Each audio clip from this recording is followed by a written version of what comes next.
Seriously guys, riding it just like any other scooter, no big deal. Yeah, no, I just want to increase my my insurance. No, the scooter's safe. All right guys, it is finally time. This is my 1-year update on the GT08 that I bought from TEMU. It's here. This is a nearly 6,000 watt monster scooter from TEMU. All right, so about a year ago, I bought this beautiful unit of a scooter from TEMU for $950 shipped to my door. Since then, I have put about 360 miles on this thing. And today it's finally time to do the 1-year update on the GT08 from TEMU. And to this day, with all of the scooters I own, guys, this isn't even half. This is still one of the most exhilarating rides I get from any scooter I've ever touched. So before we dig too far into this, guys, there was an extremely important part of the first review that I messed up in editing. That is the 100% on me. We have to go over the speed test. Now, I do still have the initial footage from the first speed test. We'll put some of it right here. Now, on top of that speed test, we are gonna do another speed test and see, is it still holding up? But I'm not gonna make you guys wait for that. We're gonna jump into that right now.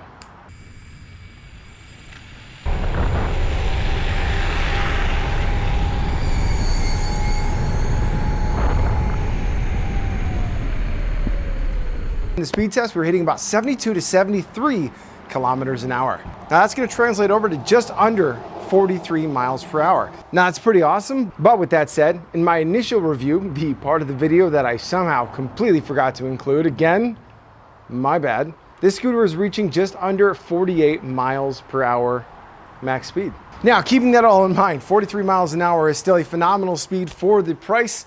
My only concern with that number is that why do we lose 5 miles per hour over a year? Well, I have an idea. So when I first got this scooter, when I was going through the full review, we took off the top cover to check out the 2 controllers underneath. They are monster controllers, but the wiring in there, 0 cable management. It is just everywhere. And when I put it back together, guys, I accidentally pinched a 12-volt line to a ground. Over time, they wore through and it actually burned out one of my controllers. Entirely a fault of mine, not a fault of this scooter. So after replacing that is when I kind of lost my speed. But I will say, with the acceleration and the way this thing handles, until I did the actual speed test, I didn't really notice, because it's not very often I try to run this thing up to max speed. Because when I'm running this thing at max speed, I am at the very least wearing a helmet. That said, guys, PSA, please always wear safety equipment when you are riding, regardless of the speed you are going. Do not always copy what I do, but please be safe. These things are extremely dangerous. Even falling on a scooter at 10 miles an hour can do some serious damage. All right, so with that said, let's jump in to the first issue we ran into with the GT08 and how we fixed it. So issue number 1, well, you can see my repair right here. All right, this right here is the stabilizer I added for the GT08. These are about 89 bucks. I'll make sure to throw a link down below. It is fully adjustable and the adjustments actually work. This thing's pretty awesome. That said, I'm still having a little bit of issues with it. You can see the wobble. I was doing some extreme off-roading last night, and we need to put some Loctite on the screw that goes in here. Here is how it functions.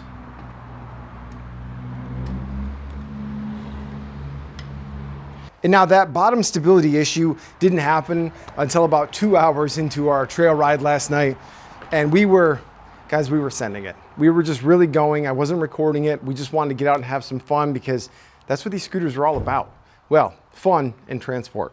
But that said, this thing was pretty tight up until about the end, and even though it's loose right now, it still makes a huge difference. At top speed, with this unit on here, there is 0 wobble. This stabilizer is absolutely phenomenal for the price. Now, that actually solves 2 different issues. 1, there is no good steering stop on this unit. If we look right down here, you're gonna notice this metal piece is bent way in.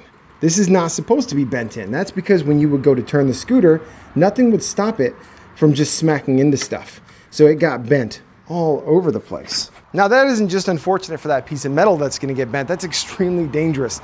Guys, there was no steering stop on this except that flimsy piece of metal. So that's gonna solve 2 major problems and keep the scooter running for a very, very long time. Now, as far as range, of course, I did another full range test. We're still getting a little bit over 30 miles in some cross-terrain type between modes 2 and 3. So we may have lost a mile or 2, but honestly, not too bad overall. And again, that might not even be actual mileage lost. I only had time to do one full mileage test on this. That may just have to do with the terrain I was riding on being a little bit different from the last test. Either way, still an incredibly capable machine. All right, coming into another couple things that I do love about this scooter and reasons I still recommend it to this day. These tires. These tires are some of the widest tires I've seen on any scooter anywhere near this price range. They are absolutely amazing in just about every terrain I've touched. They get through dirt, grass, cement, sand. Sand is a scary one when you're doing off-road riding, especially in the trails around here. The sand will get you like that. This thing, absolute champ with it. But aside from that, this is probably the most ridden scooter in my entire fleet. I am very surprised that I have not had any other issues with this thing. And here's the crazy part, guys. I have seen this thing for as low as $700 online. Given the lowest price I can find today is actually on walmart.com for $815, and it's the blue variant of the GT08, which I didn't even know they made. So that's pretty awesome. I haven't had any other issues with this scooter at all. Zero, in fact. The most impactful issue I completely caused myself. Given the steering stabilizer, if I were to go back and do it again, I would have purchased that on day one, without a question, because that is the biggest safety hazard on this entire scooter. One more quick thing to touch on. We do have that small adjustment screw right down here in the middle, Now this adjustment screw is gonna allow you to fold the scooter or not fold the scooter. But the problem with that is that adjustment screw over time wiggles loose. So I do keep an Allen wrench with me pretty much every time I go out. Now you can glue that down, put some Loctite on it, whatever you feel like doing. If you tighten it all the way, it's gonna get you the most stable ride you can out of this thing, but it's also gonna make it so you can't fold it. Me personally, I load them in a truck. I never fold it anyways. But again, for those who do wanna fold it, just remember, this has the wheels here on the bottom, which is definitely one of the coolest functions I've seen on any folding scooter to this day. And now, to the closest scooter that I can recommend.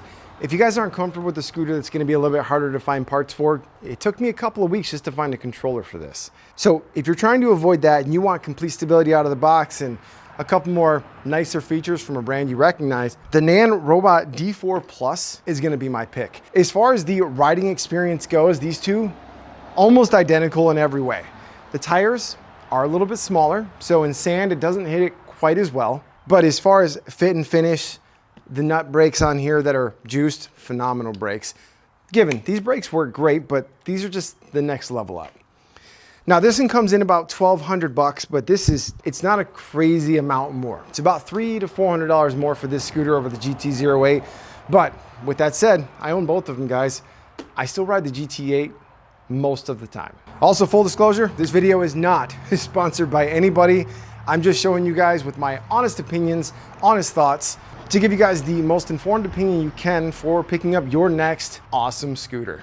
So that's gonna be about it for this video, guys. I'll make sure to throw links to both of these down below. If I have affiliate links, I will put them there. That does help out the channel greatly. And if you guys have any questions regarding either of these scooters or any of the other ones, make sure to let me know. There's a bike back here by Jansbo that is probably the coolest electric bike I've ever seen, and that review will be coming out soon. So thanks for watching, guys. I appreciate you, and we'll see you on the next one.